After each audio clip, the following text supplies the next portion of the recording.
Of course, it's unreasonable to be upset at the rain because rains, by definition, are gifts of the transcendent. But I must tell my precious audience that I'm a bit upset because I became rained on my way to the station, and here my elegance is being compromised because of the rain. Anyway, welcome to African Ascent, and what we have tonight is a continuation of a remarkable intellectual conversation that we had last week with Ashmita Khasnabish. I've been practicing her beautiful last name for the past 5 minutes or so, but I don't think I have succeeded. But I clearly have made the necessary effort.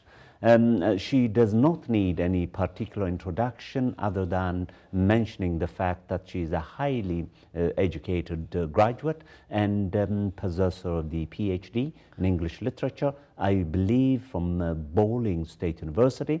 She has also been trained with respect to obtaining her first 2 degrees from conspicuous and respected Indian universities. And what is remarkable about her relative to the population of the great continent of India is that in her younger days, when she went to, I believe, the University of Calcutta, she managed to make it there out of 3 million Bengalis, promising and brilliant Bengalis. So you can imagine how ecstatic her parents must have been to see their young daughter competing against 3 million people and making it to one of the best universities in India.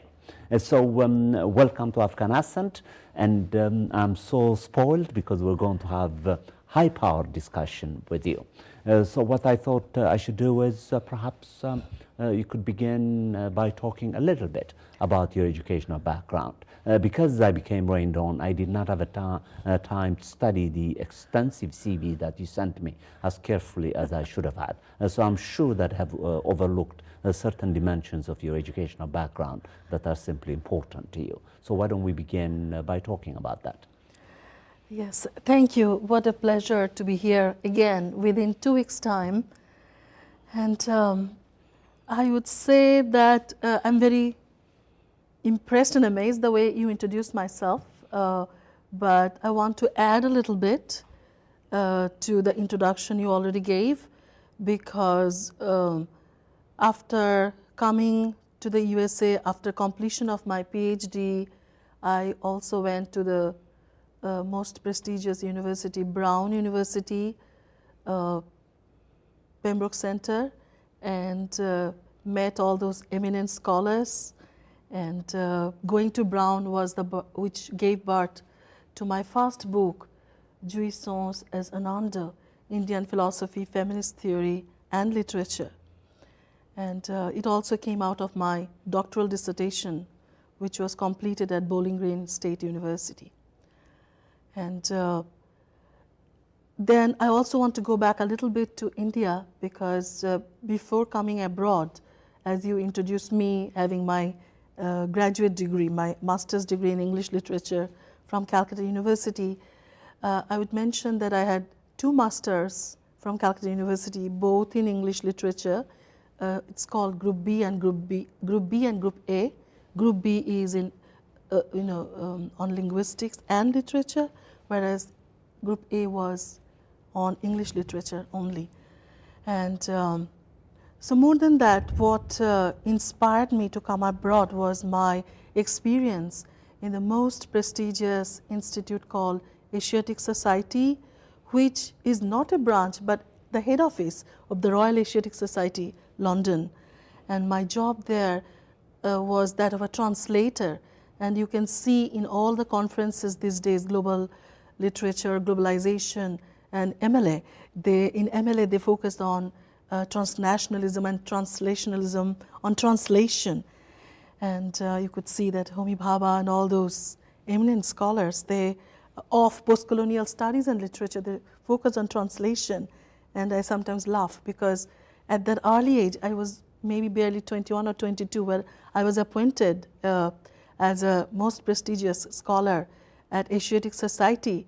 And the project was called Bengali Dictionary for European Readers. And I was the translator.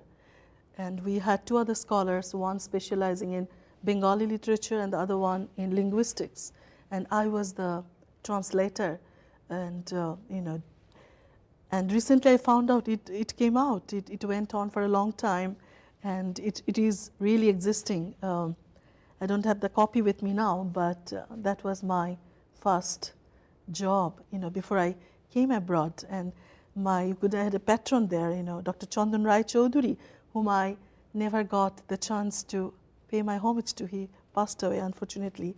But I think he inspired me that because you stood out of 3 million students, you have to go abroad. So he was behind my coming abroad. Wonderful. And we have a lot to talk about, but for me, because my training is in analytic philosophy, I'm accustomed to take language seriously. And whenever I begin thinking, I have to make sure that the words that I'm using to capture a particular thought, a particular emotion, a particular passion, fits correctly. So before we even begin talking about Indian philosophy in contrast to Western philosophy or Eastern philosophy broadly understood and Western philosophy equally broadly understood, what I thought we should do is begin talking through concepts, through terms. Mm-hmm. One such concept I notice in all your works is the concept of sublimity. I do know that its origin is not necessarily in Kant, but it has a very prominent place in Kantian philosophy, particularly in his third critique, the Critique of Judgment, in which he uses it to distinguish it from the idea of beauty, for example.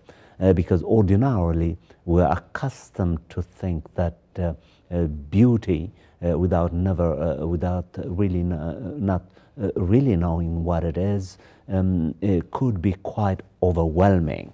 Well, thanks to Kant, we learn that when we contrast it with the idea of sublimity, even the idea of beauty is not as overwhelming as we think it is.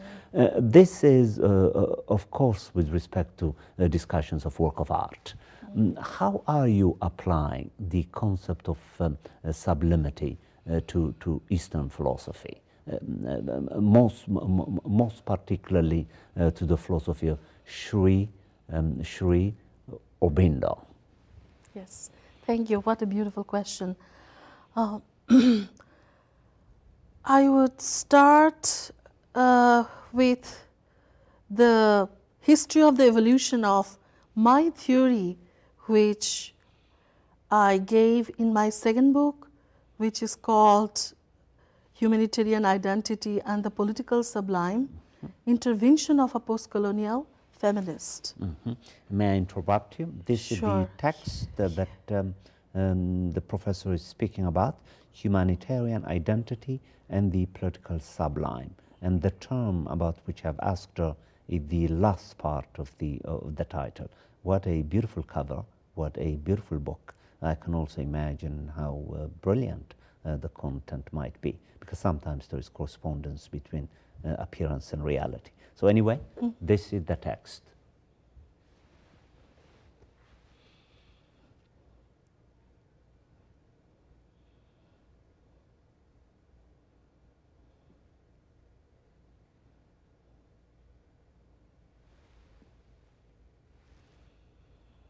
Okay. Thank you. So, Back to the idea of yes, sublimity. back to the sublimity. Yes. So, in order to explain the sublime, I would also go back a little bit to my previous monograph, Jouissance as Ananda, Indian philosophy, etc., feminist theory and literature. Okay, I'm sorry to continue interrupting you, but you labored very hard on these texts, and my curious audience would benefit from looking at the texts and considering buying them. So here is the second text. It's equally beautiful. Jouissance as Ananda.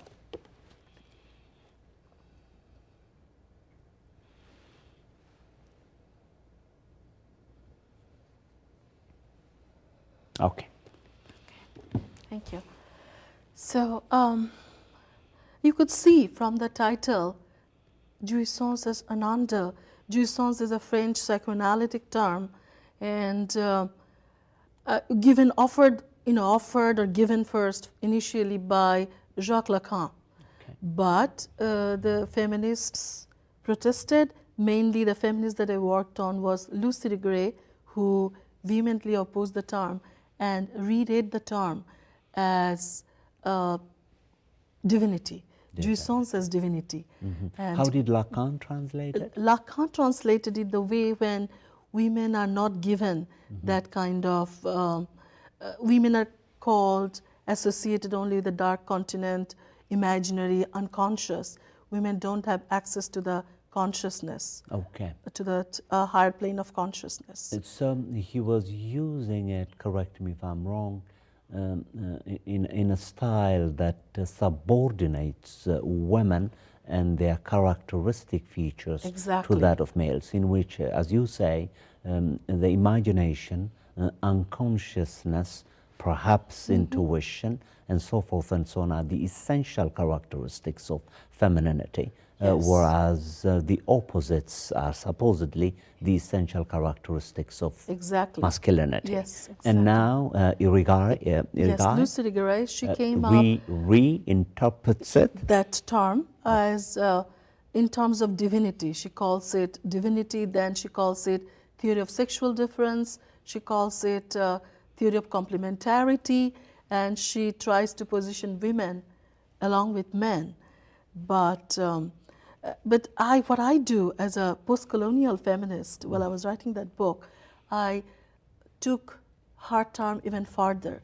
I gave the concept of Ananda in terms of ego transcendence, because, so you could say that I'm with her, but I added a new strain by bringing in the philosophy of Ananda, consciousness. Let's talk about Ananda then a little bit. Let's elaborate on it for the sake of my audience. Then we'll go back and see how it is that you're using it first to expand the inadequate meaning of jouissance that Lacan gave to the term, which Irigaray retranslates. Yes. So let's talk about Ananda. Yes. Give us a crash course on what Ananda is. It's an Indian term, yes, correct? Yes, it exists both in Bengali and in Sanskrit. And I will start with the sloka, Ananda Dheba, Kalmi Mani, Bhutani Jayante. The whole universe exists and originates from Ananda. It starts in Ananda, ends in Ananda. So you could, the English translation, literal translation would be bliss. So, okay. And how you attain it? You attain it by inculcating, practicing the concept of ego transcendence. I see. For the sake of brevity, and feel free to tell me that I'm off track, I'm incorrect. Is the Ananda close to the Brahman?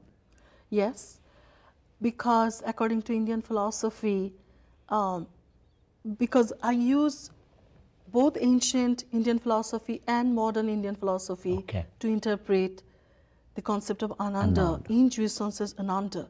So according to ancient Indian philosophy, you achieve Ananda, which is also identical with Brahma, by transcending your ego. Okay.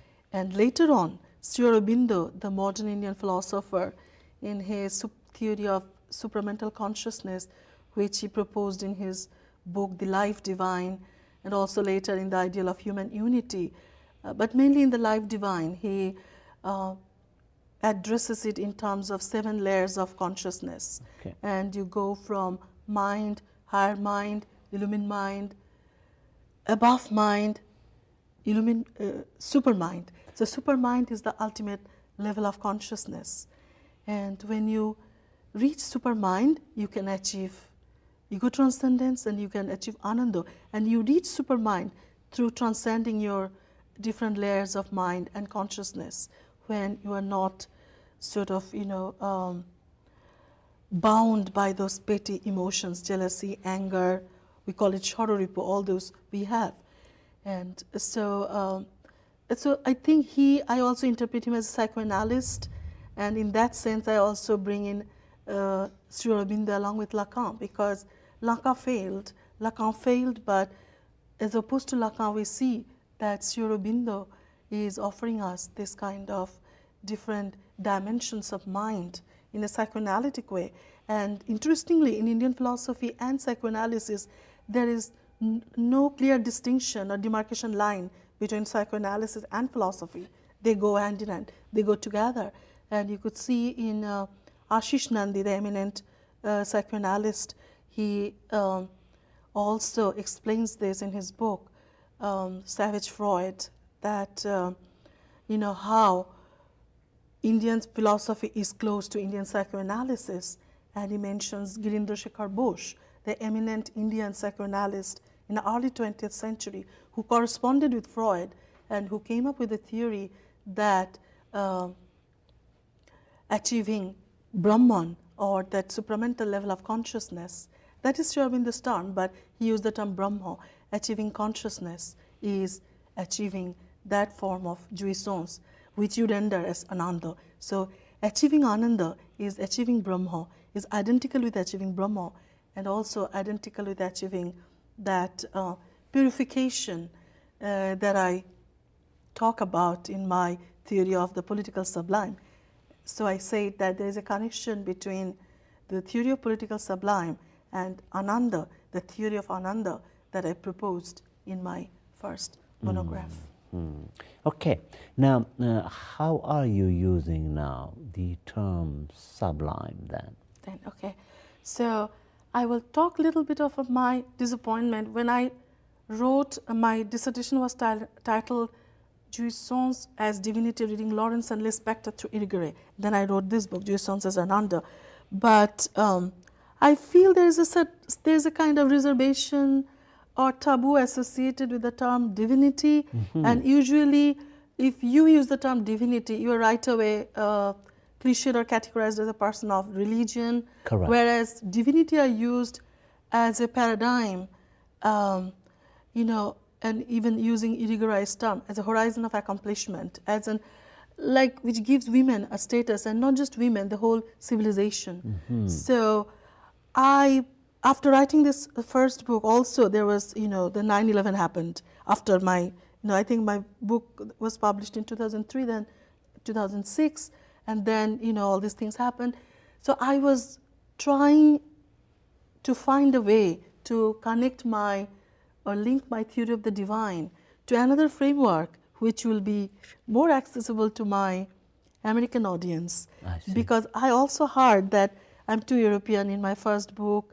A lot of people asked me, I don't have a European degree, but beside I have been invited to launch my second book in Trinity College Dublin School of English.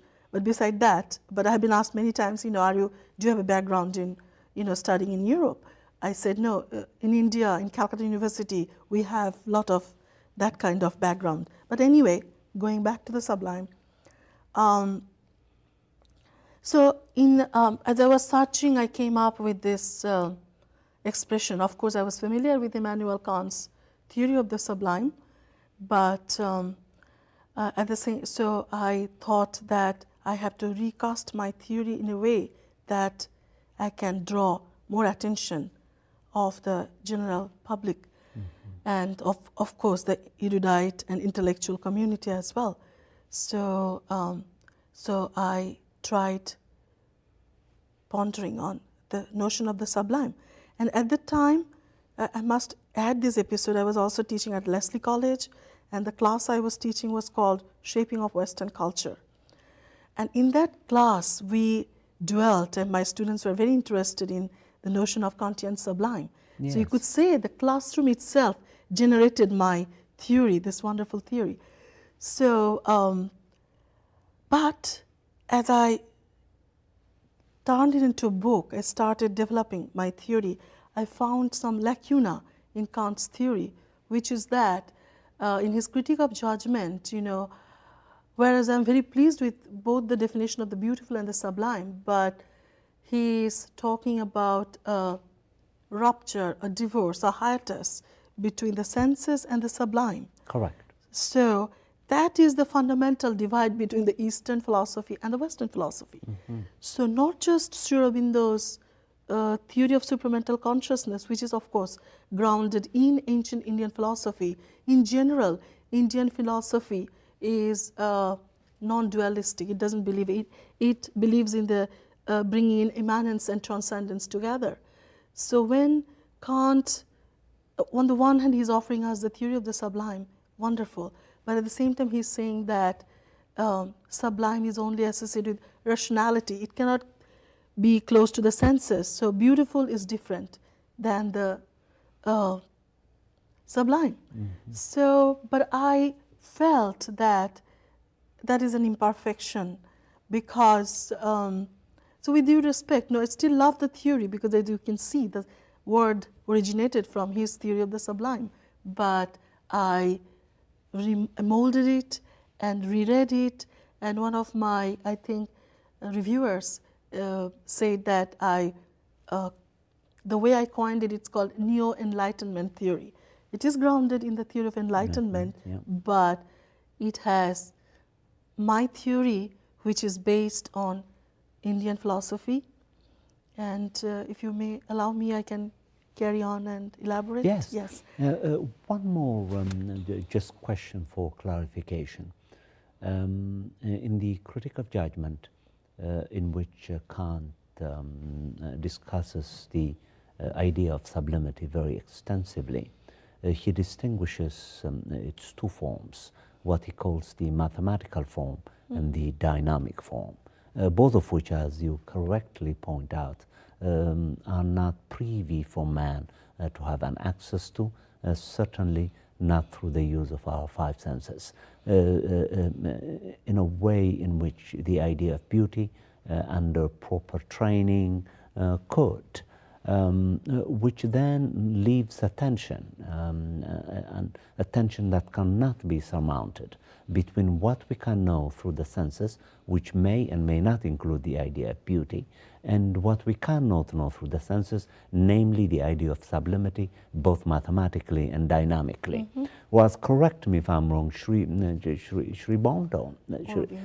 Aurobindo, on the other hand, I think, when he discusses the tracts of ascending and descending, makes it possible for humans who, by using their senses, could have an access to the sublime, and then they could descend back to the world to make it possible for it to experience the sublime. Yes, wonderful question or comment. As you can see, you articulated it, framed it very well. Ascent, Sri Aurobindo believes in the theory of supramental consciousness, which is grounded in the theory of the descent, not just in the theory of ascent. So he's not just a voyeuristic spiritualist, but he's a pragmaticist as well. And because of that leaning of philosophy in his paradigm, that he is both transcendental and pragmatic, he focuses on the theory of the descent, which means that, so if we go up, go to the supramental plane and sit there, nothing is going to, happen, meaning that, if I may say, he even critiques, he is almost a staunch critic of Buddha, because he believes in Buddha, then he departed from Buddha because Buddha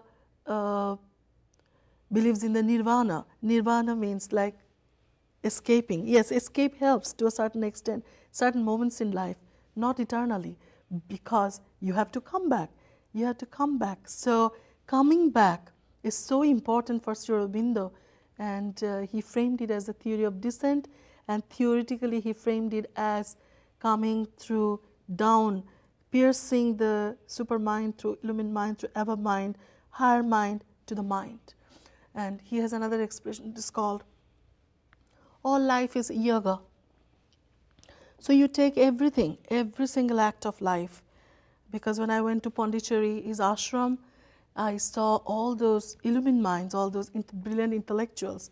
They're sweeping the floors of the ashram because, according to him, there is no distinction between, that high-level spiritual, mental work and the act of sweeping the floor, and which I see manifest in American society, because I see there is a dignity of labor. So that way he is very Western, but I gave you the example to shed a little bit light on his theory of the descent. It's remarkable, this the movement from the ascent to the descent, and from the descent to the ascent, is also a challenge for Plato in the Republic, in which after he gives a portrait of the philosopher who famously in book 7, popularly called the myth of the cave,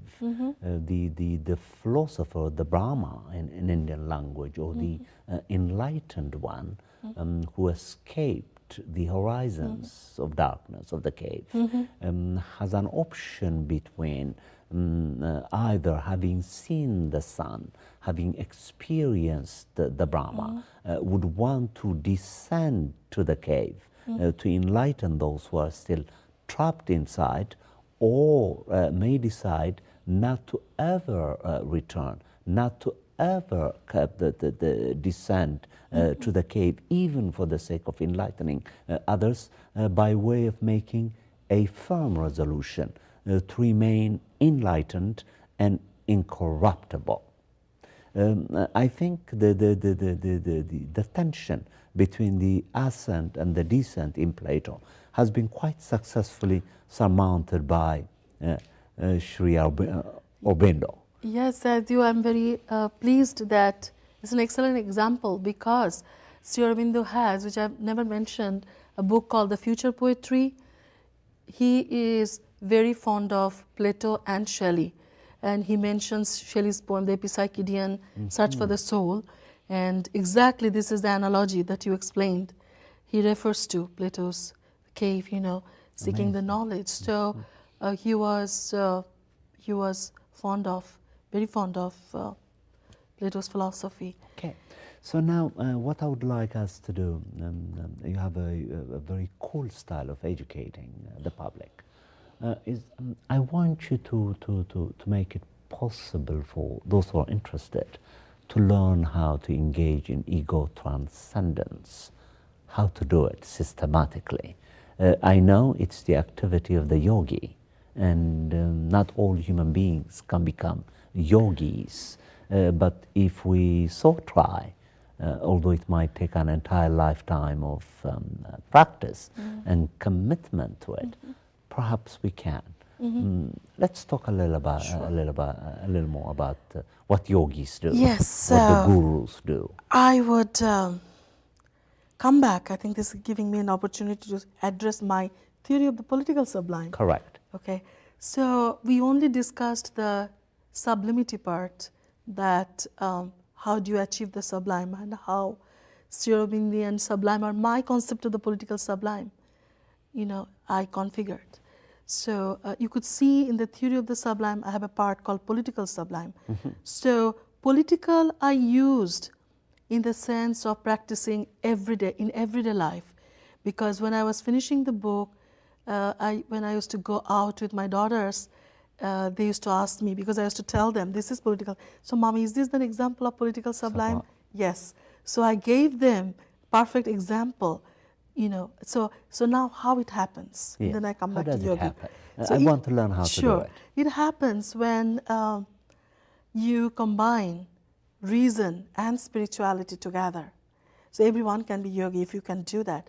So the theory of the rationality has been offered not just by the West. Yes, from Enlightenment philosophy we know we have that, Enlightenment philosophy came into being because it was combating the dogmatism of religion. The church. So, okay. But the reason that Amartya Sen is so almost stubborn to prove to the West that we are not just spiritual but we are more pragmatic, I give him a credit because he wants to prove to the world, and that is true because often the non-West or India gets stereotyped as only a mystic or spiritual country. No, that is not true. We have both. We have both rationality and we have the spirituality as well. So, Amartya Sen in his all the books, Argumentative Indian, Reason Before Identity, Development as Freedom, Idea of Justice, everywhere, but I would say mostly in the Reason Before Identity, which first drew me to his work, promulgates and advocates this existence of reason, rationality in Indian philosophy, Indian culture. So this goes back long way. Like on the one hand, we have ego transcendence and the spirituality in ancient Upanishadic philosophy, but we have other schools of philosophy, 6 schools of Indian philosophy as well. And Charvak philosophy talks about the materialism, that argumentation. And we had a school of Noyaiks, Tarkalankars. Tarka means arguments, who used to make only argument, as you and I are doing here. So Tarkalankar and Noyaiks in Bengal, in 15th century Bengal, and it goes back even further, but the closest example I could give is that tradition of argumentation called Noyaik tradition, and from that came Nyaya philosophy. Along with Charvak philosophy, we have Nyaya philosophy. Nyaya means Tarko, means arguments. So what I was saying, that along with the Western Enlightenment philosophy, we also have this Charvak tradition, Nyaya tradition of philosophy, which teaches us the skill of argumentation, the validity of reason. So alongside we have also the philosophical school, which, if I may say, Sen is not so enamored of. And he said, oh, that is my grandfather. My grandfather does that. So what I do as an Indian philosopher and a literary critique, I try to bring the spiritual school and the material school together. That tradition of Nyaya or Charvak philosophy, and as presented through Sen's theory of argumentation in Argumentative Indian or Reason Before Identity, compounded with Sri Aurobindo's theory of supramental consciousness, ego transcendence, and ancient Upanishadic philosophy of Brahma. So if you can combine the reason with that sense of purification, let me explain a little bit more Sri Aurobindo's philosophy, because so far we spoke about only the supramental consciousness and the ascent and the descent as he laid it out in the Life Divine. But in his book, The Ideal of Human Unity, he talks about how reason is not enough. He believes in reason, but if I may quote correctly, I think I am, that reason is too infinite to grasp all truth. Reason cannot grasp all truth, and reason can make us sometimes egocentric, egotistic. So, and thinking that only what I'm thinking is right, the rest of the world is wrong. So he offers, he calls it the supra-rational ultimate of life in his ideal of human unity. So what I propose is to bring both Sen and Sri Aurobindo together, and so that way you can combine reason with a sense of purified emotion. And so if people get a little, biased with the term Ananda or ego transcendence, they can use the term purified emotion. So that's my evolution from jouissance ananda to political sublime, where I'm talking about replacing ananda tactfully with the concept of purified emotion. And you also attain that purified emotion through the process of ascent and descent. So if you combine purified emotion with reason that Amartya Sen proposes, or our Nyaya philosophy or Tarkalankars they propose, then we can practice political sublime in everyday life. It is not a problem at all. And when I coined it, you could see the first part of the book is called Humanitarian Identity. So political sublime, or the theory of political sublime, I coined in the hope of humanity, that we can achieve a better identity. Humanitarian identity, when, as I talk about it in my concluding chapter, conclusion, the political sublime, then you don't differentiate between your pain and my pain, and no war, peace, love, it will happen. And sometimes I talk about music. I talk about Schubert's Notturno, that the music can let you, Indian classical music, Western classical music, African classical music, some Egyptian music, that music sometimes can lead you to that transcendental plane of consciousness. And you go there, then you bring it down. That's right. Go and come back. Come back. Yes. And this is how the tension between the sublime and the sensual is transcended in Indian philosophy, most particularly in Sri Aurobindo. Now, I'm also fascinated by this concept of the Eightfold Path in Buddhist philosophy. How well versed are you about the Eightfold Path? Because the Buddha, I think, recommends. When I was, if I may say, when I was not very little, when I was a teenager, or even not teenager, because I grew up in a very intellectual neighborhood of Calcutta. It has Mahabodhi Society, meaning the Buddha temple, Theosophical Society, Calcutta University. We lived like in the walking distance from Calcutta University, in the very urban setting, because my father, he is a statistician and a philosopher, and he didn't want to leave his philosophical ambience. So when I was little, I used to go to Mahabodhi Society, yes, to the Buddha temple, and that image of Buddha and the candle, I don't know what kind of something it used to do, induce into me. Yeah. I was only 10 maybe, but I used to ask my friends to go with me and go there and sit down and pray, or join in their celebration, that Buddhang Saranang Gacchami, that created that kind of epiphanic moments, as did later in my life Sri Aurobindo's philosophy.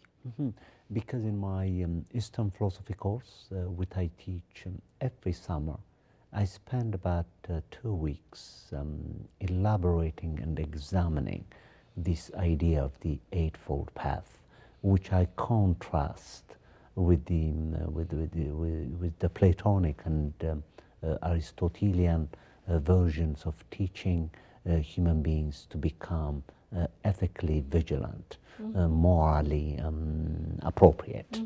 For Plato, of course, as you know, it's a matter of paying attention to one's soul, and when one pays attention to one's soul, one is essentially seeing to it that the relationship between what Plato calls reason, desire, and spiritedness are not violated, with reason guiding, desire submitting to reason, and spiritedness in the form of action getting regulated both by reason and by the desire that has decided to submit to guidance from reason, because reason knows.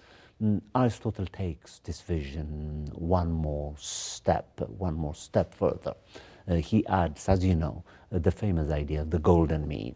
in which he instructs human beings that each and every time they choose, that before they choose, they should deliberate in such a way that they should avoid excesses and deficiencies, but choose things, whatever they may be, at the right time, in the right way, for the right reason, to the right degree, with the right objects, and under the right space, and so on. Now, the Eightfold Path is a different kind of mood.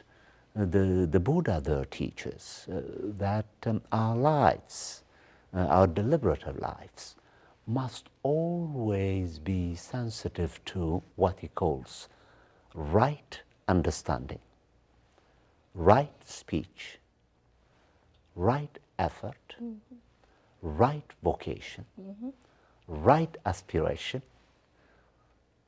right contemplation. And the Buddha insists that each and every time we choose, we live our lives, we must pay attention to what to say and what not to say, which is manifestly an example of internalizing the right understanding. We must exercise effort and fight laziness and sluggishness, that we must be careful about the kinds of lifestyles and vocations that we choose, just because, as Plato would say, desire inclines us toward choosing certain vocations, from the fact that we shouldn't follow that we should. Instead, we should think about these vocations, as I tell my students, majors and minors that you're choosing, because these are going to result, without you knowing, in shaping your personality and your character. So once I uncovered this method of the Eightfold Path, I began to see a lacunae in Western philosophy, both in the Platonic and Aristotelian versions. I found the Eightfold Path much richer, much more challenging. And now, when we combine that with Ego Transcendence via descent and ascent through guidance by the supra-rational mind, guiding the rational mind, and the rational mind guiding desire, so forth and so on. So in the end, I said to myself when I began reading Shan, who wastes so much time to present himself to the West and trying to convince the West that the Indian is also rational in the sense that he is argumentative, that he could engage in formal reasoning by way of establishing an appropriate major premise and corresponding minor premises so as to draw appropriate conclusions. But this formal logic is manifestly, I think, cognitively speaking, inferior to the internalization of this supra-rational mind, particularly if you somehow make it possible for you to have an access to it through yogi, through contemplation. Why would you want to ever become argumentative? I'll go back to the Eightfold Path. It is almost like, as you were explaining, what Sri Aurobindo said in terms of purified emotion, to be concentrated, to know, to choose, and that's when the problematic comes, because Amartya Sen also talking about choice theory, is a very famous theory of capability connected with the choice theory, pluralistic identity. But that's where I'm pinpointing him, that he needs to talk about, or we need to talk about, the supra-rational ultimate of life. Because how do you make the right decision? Reason can lead you only up to a point. Then, if you qualify reason with that sense of purified emotion, which earlier I called Ego Transcendence, Ananda, or you mentioned the Eightfold Path, it is possible then only, that you can achieve that form of balance in your life, or, as I said, political sublime. Although I would say I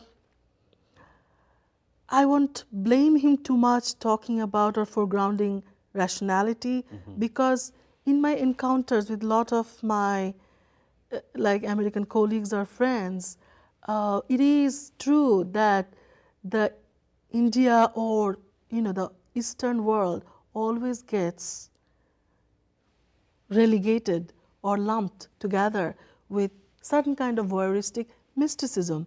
Even Sudhir Kakkar, even Ashish Nodi, they are trying to unwind that prejudice or bias. They have.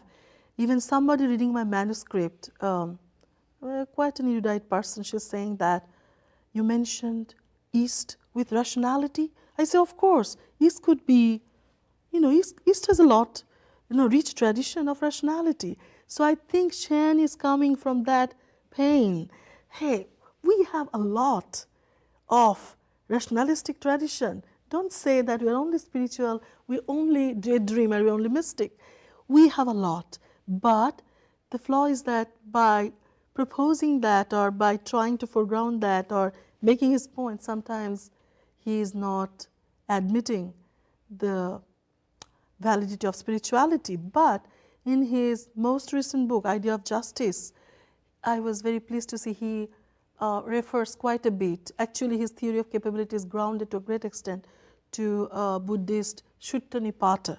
Really? Let's talk more about that. Sutta Nipata. Would you like to elaborate on that? Yes. So when I first started working on his theory of capability, I think as I was reading the Idea of Justice, that's I'm Sriravindite, you could say, but still I have no prejudice against a certain part of Buddhism or Buddhist theory. So when I saw that he's referring back to Sutta Nipata, and I felt enamored and drawn to use his theory, because so this is what it is. If I can remember correctly, I'm trying to paraphrase one of his lines in his chapter Life's Freedoms and Capabilities, that that Sutta Nipata teaches us as an ethical philosophy that if anyone has a man or a woman, both, has the capacity to save someone or to do something good for a human being who is suffering,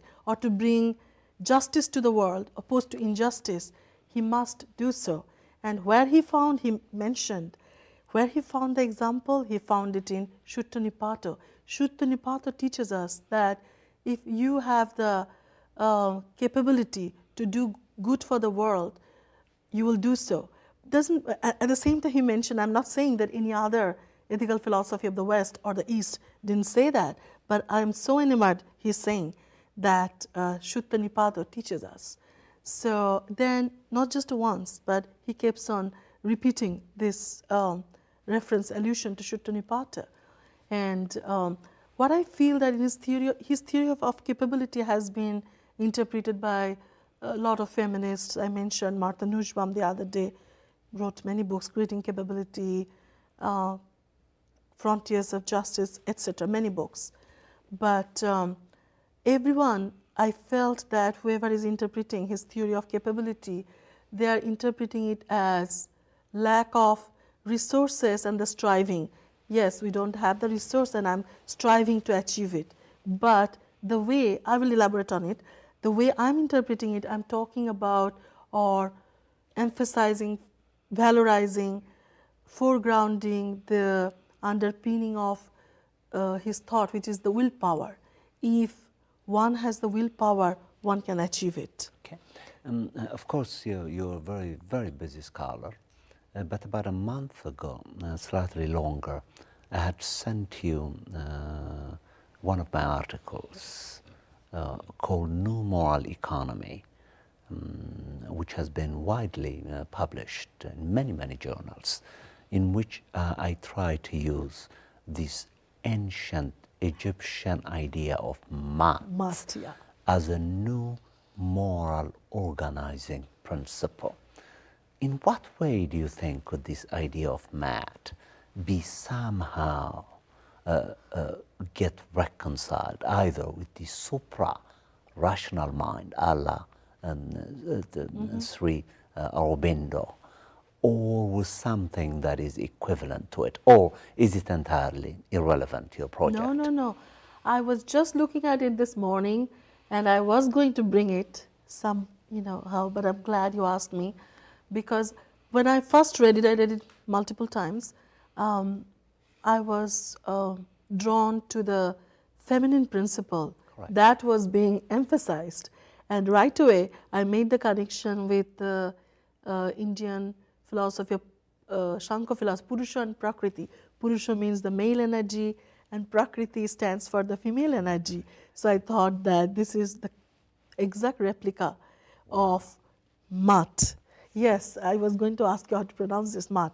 So, and then also as a morality principle of morality, I felt that it goes to John Rawls's theory of justice to a certain. There is a connection, theory of justice, and Shen's as well. That's right. So I've used it in my forthcoming book. Well, wonderful. Negotiating capability and diaspora. Look forward to it.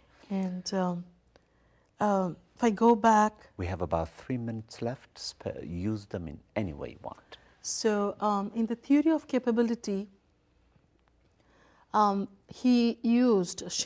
used his theory in a way that addresses the reason I'm so drawn to the theory. He calls it the underdogs and the immigrants. I see. And one of my friends was asking me, my daughter was asking me the other day why you were so enamored of this theory. I said that being in this country 25 years, seeing what the people of diaspora, although it's a white term, go through, I feel that Shen's theory of capability gives us a tool to fight and from our place. I see. And the way we are situated. As I find your theory of Mat also as a moral principle can help theorize further.